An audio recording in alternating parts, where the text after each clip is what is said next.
TV. Prasad ചേരുന്നു.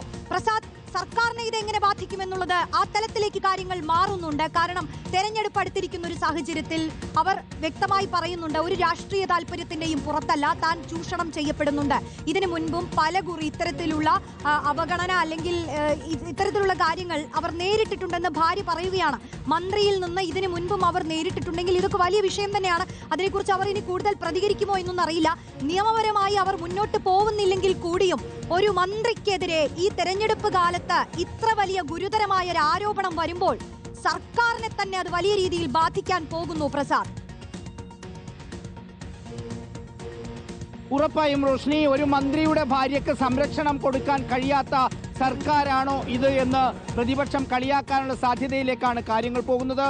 ഇതിലുള്ള ഗുരുതരമായ കാര്യം അത് പോലീസിന്റെ ഭാഗത്തു നിന്നുള്ള ഗുരുതരമായ വീഴ്ചയ്ക്കൊപ്പം KB ഗണേഷ് കുമാർ തന്റെ മന്ത്രിപദം ദുരുപയോഗം ചെയ്തു എന്നുള്ളതാണ് ബിന്ദു സംസാരിക്കുന്നതിൽ നിന്ന് നമുക്ക് മനസ്സിലാകുന്നത്. സാധാരണഗതിയിൽ ഒരാൾ അപകടത്തിൽപ്പെട്ടാൽ, ഒരു മനുഷ്യന് പെട്ടെന്ന് അത്യാവശ്യം വന്നാൽ കേരളത്തിൽ നമ്മൾ എല്ലാവരും ഉപയോഗിക്കുന്ന നമ്പറാണ് 112 എന്ന് പറയുന്ന നമ്പർ. ആ നമ്പർ ഉപയോഗിച്ചിരിക്കുന്നത് ഒരു സ്ത്രീയാണ്. ആ സ്ത്രീ അങ്ങനെ പോലീസിനെ വിളിച്ച സമയത്ത് മന്ത്രിയുടെ സ്റ്റാഫ് പറയുന്നു അകത്തേക്ക് കയറാൻ പാടില്ല എന്ന്. അങ്ങനെ പറയാൻ കഴിഞ്ഞത് അത് മന്ത്രിയുടെ സ്റ്റാഫ് ആയതുകൊണ്ടാണ്, മന്ത്രി ആയതുകൊണ്ടാണ് പോലീസ് ഭയന്ന് പിന്മാറിയത്.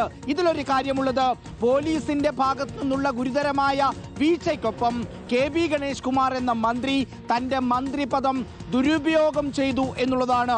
മന്ത്രിയുടെ സ്റ്റാഫിനെ ഉപയോഗിച്ചുകൊണ്ട് ആ സ്ത്രീയെ തടയാൻ മന്ത്രിക്ക് കഴിഞ്ഞു എന്നുള്ളതാണ്. ചുരുക്കത്തിൽ സംസ്ഥാനത്തെ ഗതാഗത മന്ത്രിയുടെ ഭാര്യ പോലീസിനെ വിളിച്ചിട്ട് പോലും നീതി കിട്ടാത്ത തരത്തിലേക്ക് ഇവിടുത്തെ പോലീസ് സംവിധാനം മാറിയോ എന്നിനി പ്രതിപക്ഷം ചോദിച്ചാൽ എന്ത് മറുപടിയായിരിക്കും LDF-ഉം CPIM നേതൃത്വവും സംസ്ഥാനത്തെ മുഖ്യമന്ത്രിയും നൽകുക എന്നുള്ളതാണ് ഇതിലെ ഏറ്റവും പ്രധാനപ്പെട്ട കാര്യം. KB ഗണേഷ് കുമാർ ഒരു സാധാരണ രാഷ്ട്രീയ നേതാവ് മാത്രമല്ല, പത്തനാപുരത്തെ MLA മാത്രമല്ല, ഇപ്പോൾ നിലവിൽ സംസ്ഥാനത്തെ ഗതാഗത വകുപ്പ് മന്ത്രിയാണ്.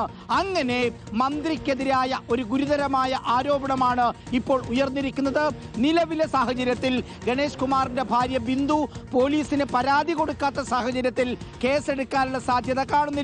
പക്ഷേ ഉയർന്നു വന്നിരിക്കുന്ന ആരോപണങ്ങൾ തന്നെ കയ്യേറ്റം ചെയ്യുന്നത് മന്ത്രിയുടെ മുന്നിൽ നിന്നാണ്, മന്ത്രിയുടെ സ്റ്റാഫാണ് എന്ന് ആ സ്ത്രീ പറഞ്ഞതോടുകൂടി ഇതിന്റെ രാഷ്ട്രീയമാനം മാറുകയാണ്.